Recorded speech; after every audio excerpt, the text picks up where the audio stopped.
Hi there, it's Beth Derrick with Selling Improper Supply. Get this out of the way there. I've got a pile of scraps, and as with my brand theme, I don't like anything to go to waste. So I'll start with the 3 that I'm definitely going to use right now. So this one is from the wallet that we made in the last video. It's about 1 inch by 6 inches or so.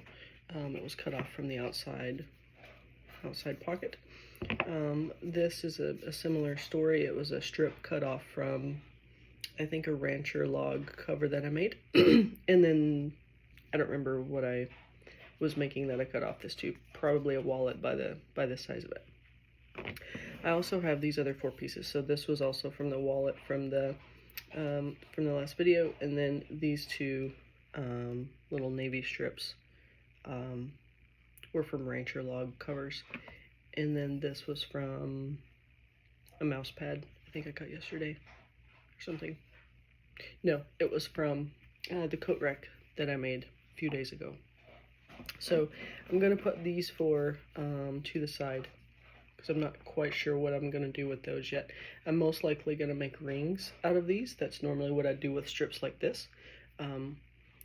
People love them. People love having a leather ring. It's very grounding to have a leather ring on your finger. Very calming. And so for these, I have some hardware already picked out. I've got these 2 chunky. I like things sometimes that are out of proportion. Like these Alligator Clasp. There's no real reason that this needs to be on most keychains. It's for a better use for straps on a bag that would, carry quite a lot of weight. They're kind of hefty, and then it has this locking mechanism to lock it into place. But I really enjoy making keychains out of this. I think I talked about where I saw these for the first time at Aurochs Leather in Portland about 10 years ago now, and just really cool. I bought a keychain and I still have it. I have mine's in silver, but these in brass are really cool, and then a brass split ring with this. So this will go on this black strap here. And then following this theme of this veg tan thick leather, I'm gonna make a desk pad out of the remaining part that I have of that hide, and then I'll probably make some keychains of this size out of this. So last night, hey Sully, hey buddy, good boy. Last night I made this one, so it's more of a what are these called? A lanyard grab, I don't know, a wrist strap. So it's secured here with a Chicago screw through the three layers, and then it's attached on here. So if anybody ever wanted to take this apart and use it on something else, they absolutely could. It just unscrews, but it's secure in place for now. And then it's got that. And I have not stamped this one yet. I go back and forth. Some people like my logo. Some people like my new logo, my old logo, my new logo. Some people like just the letters, and some people just like to have nothing on there. They might want to make it their own. So I don't always stamp everything with my logo. I stamp most things. Sometimes I'll do like a graffiti sort of thing where I'll stamp it multiple times in different directions. And then some are blank. So I like to leave a variety, but nonetheless, our kiddo is still asleep across the hallway, so he probably would sleep through me hammering, but I'm not going to do that for now. I'm just going to kind of walk through my plan for this. So I'm going to do this one in a similar fashion to that one. I'm going to fold the end. I'll probably do it a little bit longer, so it's got a little bit more character here.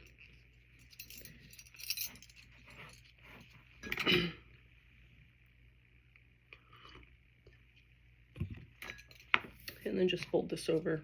I'll trim the ends off, and I also bevel the edges with this edge beveler.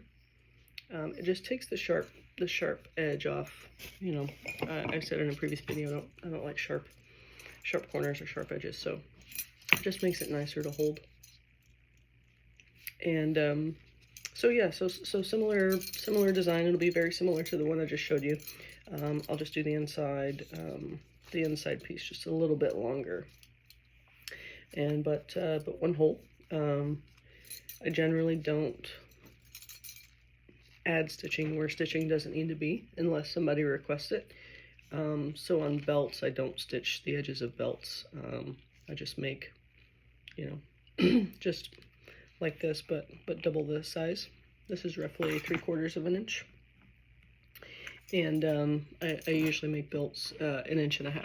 I have some inch buckles I'm going to be making some thinner belts from. Yeah, so that's my general approach on this guy.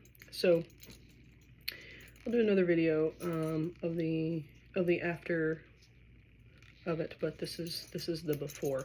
And you know, a lot of makers that focus on bags might use this for a strap. They might use this for, you know, a handle if they were using this piece, or some might get rid of it. I've gotten some really cool scrap boxes from other makers, and it's really fun to to see what they don't use and what I can do with it. So a lot of folks don't spend time on making small items, but I really find these enjoyable.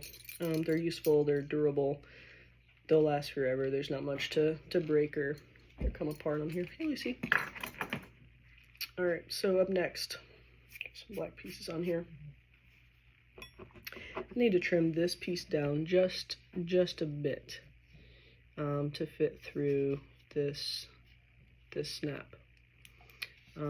So this is about 1 inch wide right now. I need it to be about 7/8, roughly. So I'm going to trim this down, and I'll do it with the ruler. This ruler is 18 inches, but it's cork back. It's a bit overkill for what I need in this instance. I could only use like probably a 6-inch, but this one's here and handy. So just gonna trim an edge off.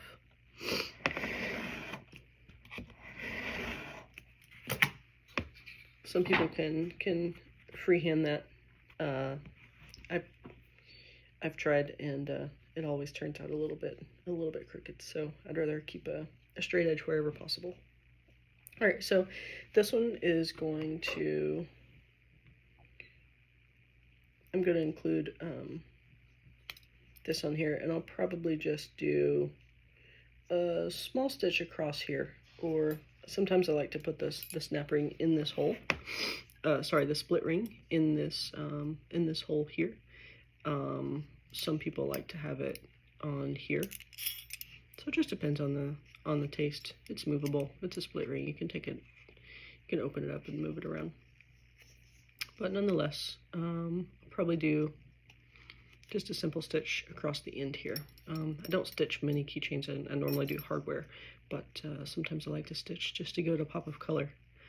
Alright, so that's that one. Put that in the pile.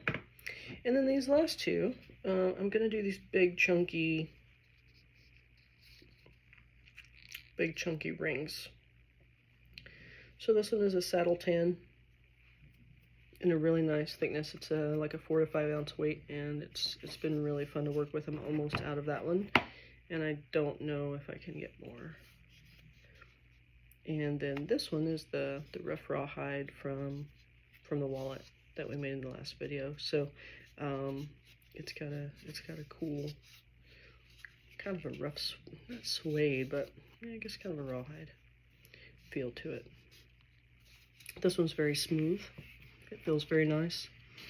So even though the material cost on these is about the same, this one feels more expensive. So I normally price things like this in the same price ranges because it just makes it easier.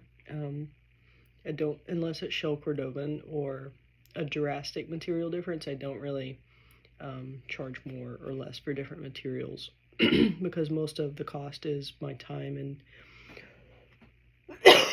excuse me. Most of the cost is my time. and materials is a smaller portion of that. So hardware cost I can't control all that much. I don't make enough to buy thousands of these at once, so you know, so I buy in smaller quantities. But anyway, these two keychains I'm probably going to stamp them with something like camp or truck or home or something like that. I made a lot of vehicle specific or brand specific: Jeep, Ford, Chevy, Dodge, and those are a big hit. I also made like camp, boat, bike, motorcycle, and those go fast too because people love to have specific key fobs for their toys. So that is that for now, and I'll show the aftermath a little bit later on. Thank you.